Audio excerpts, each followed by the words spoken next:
السلام علیکم ورحمۃ اللہ وبرکاتہ۔ میں امید کرتا ہوں کہ آپ سب خیر و عافیت سے ہوں گے۔ تو آج کا جو ہمارا سبق ہے وہ ہے صفات کی اقسام۔ جیسا کہ آپ کو معلوم ہے کہ کل ہم نے سبق کے اندر صفت کی تعریف پڑھی تھی۔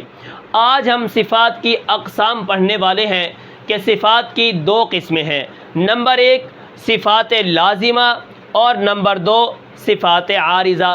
ہم ان صفات کی بات کر رہے ہیں جو حرفوں کے اندر پائی جاتی ہیں۔ صفات لازمہ مختصر وہ صفات ہوتی ہیں کہ اگر حرف سے جدا کر لی جائے، نکال لی جائے تو اس حرف کی ذات باقی نہیں رہتی، ٹھیک ہے۔ صفات عارضہ ہے، یہ کبھی ہوتی ہے کبھی نہیں ہوتی۔ مثال کے طور پر آپ دیکھیں، را کے اوپر زبر ہو، را موٹی ہوتی ہے۔ را کے نیچے زیر ہو جائے تو را کیا ہوتی ہے؟ باریک ہوتی ہے۔ اللہ کا نام موٹا ہوتا ہے اگر پیچھے زبر ہو۔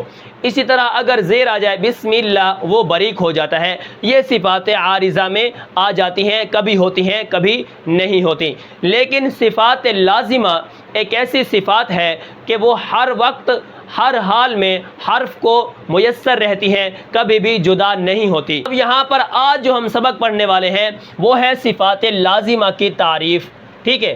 اب یہاں پر دیکھیں صفات لازمہ کی تعریف کیا ہے، یعنی وہ صفات جو حرف کو ہر حال میں ہر وقت لازم ہو، ٹھیک ہے، کبھی بھی جدا نہ ہو۔ یعنی وہ حرف متحرک ہو، وہ حرف ساکن ہو، اسی طرح وہ جزم ہو، اسی طرح وہ حرف اوپر تنوین ہو، دو زبر ہوں، دو زیر ہوں، دو پیش ہوں، وقف کے اندر ہو، وصل کے اندر ہو، جس حال میں بھی حرف ہو اس سے کبھی بھی وہ جدا نہیں ہوتی۔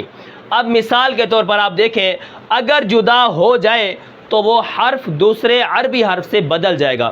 مثال کے طور پر دیکھیں، اگر صاد کے اندر صفت استعلا جو موٹائی پائی جاتی ہے، صاد، ٹھیک ہے، وہ صاد کو ہم موٹا کر کے پڑھتے ہیں۔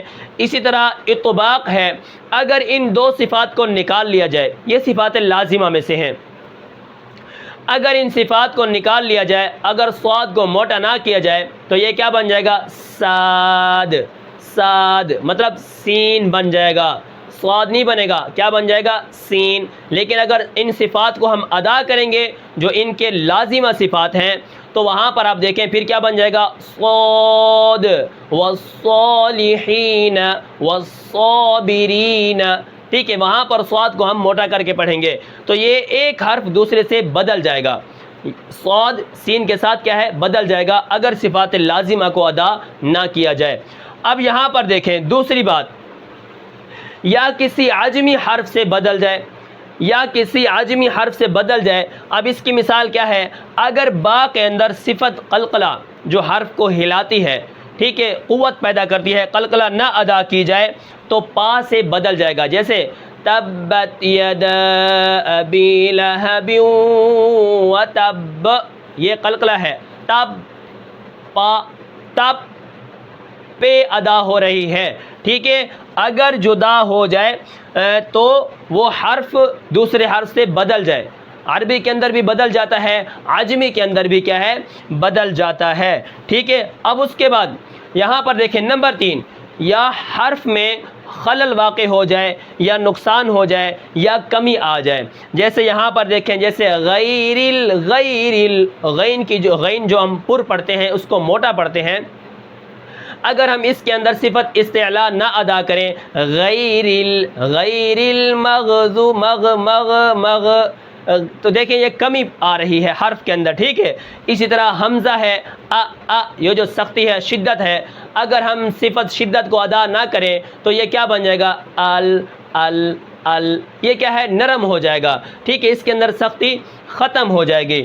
تو یہاں پر میں نے آپ کو ایک یہ مثال دی ہے کہ ایک حرف دوسرے حرف سے عربی حرف سے بدل جائے، نمبر 2 یا کسی عجمی حرف سے بدل جائے، یا اسی طرح نمبر 3 یا خلل، نقصان یا کمی آ جائے۔ جیسے کیا ہے؟ غین کو موٹا باریک پڑھنا یا حمزہ کی شدت کو ادا نہ کرنا۔ اب ان صفات کو کیا کہتے ہیں؟ ان صفات کو لازمہ، ذاتیہ، ممیزہ، مقومہ اور ضروریہ کہتے ہیں۔ یہ ان صفات لازمہ کے نام ہے۔ اب لازمہ کیوں کہتے ہیں؟ ذاتیہ کیوں کہتے ہیں؟ ممیزہ کیوں کہتے ہیں؟ مقومہ کیوں کہتے ہیں؟ اور ضروریہ کیوں کہتے ہیں؟ ٹھیک ہے، اب ان کا جواب کیا ہے؟ ان صفات کو لازمہ اس لیے کہتے ہیں کہ ان کے اندر ایک صفت لازم طور پر پائی جاتی ہے. اگر وہ لازم طور سے وہ اب یہاں پر دیکھیں، اب ان کو صفات لازمہ کیوں کہتے ہیں؟ کیونکہ یہ ہر وقت لازم ہوتی ہے. ٹھیک ہے، یہ صفت کیا ہے؟ ہر وقت حرف کے اوپر زبر ہے، حرف کے اوپر زیر ہے، حرف کے اوپر کیا ہے؟ پیش ہے، حرف کے اوپر دو زیر ہیں، دو زیر ہیں، دو پیش ہیں. کوئی بھی علامت آ جائے تو وہ حرف کے اندر لازم طور پر پائی جائے گی، اس کو صفات لازمہ کہتے ہیں. چاہے حرف ساکن ہے، چاہے حرف متحرک ہے، چاہے منون ہے، چاہے ساکن ہے، جس طرح بھی حرف ہے، یا آپ ملا کر پڑھ رہے ہیں یا جدا کر کے، تو وہ ہر وقت لازم ہوگی، اسی لیے ان کو صفات لازمہ کہتے ہیں. اب اس کے بعد دوسرا نام کیا ہے؟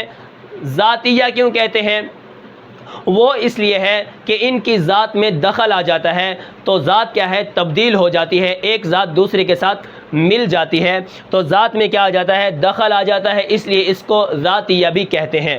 اب اس کے بعد ممیزہ، یعنی ہم مخرج حرفوں میں تمیز کرنے والی، ہم مخرج حرفوں میں تمیز کرنے والی، یعنی ذال، وا، سا، یہ تینوں ایک جگہ سے نکلتے ہیں. زا، سین، صاد، یہ تینوں ایک جگہ سے نکلتے ہیں. قو، دال، تا، یہ تینوں ایک جگہ سے نکلتے ہیں. ٹھیک ہے، اب اس کے اندر جو صفات ہیں ان کو الگ کر رہی ہیں، ان کی آوازوں کو جدا کر رہی ہیں، وہ یہ ہیں کہ آپ دیکھیں وا کے اندر صفت استعلاء ہے کہ اس کو ہم وا کو موٹا پڑھیں گے، والظالمین. اب ذال کے اندر صفت استعلاء نہیں ہے، اس کو ہم باریک کر کے پڑھیں گے، جیسے والذین، ایک جگہ سے ادا ہو رہے ہیں. ٹھیک ہے، والثمرات. اب یہ جو چیزیں جدا کر رہی ہیں حرفوں کو، ٹھیک ہے، ایک ہی ذات کے حرفوں کو جو چیزیں جدا کر رہی ہیں وہ صفات لازمہ ہیں.